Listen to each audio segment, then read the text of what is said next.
படைத்தவன் மேல் பழியும் இல்லை, பசித்தவன் மேல் பாவம் இல்லை.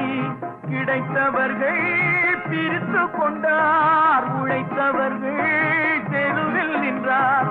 பலர் வாட வாட சிலர் வாழ வாழ ஒருபோதும் தெய்வம் பொறுத்ததில்லை.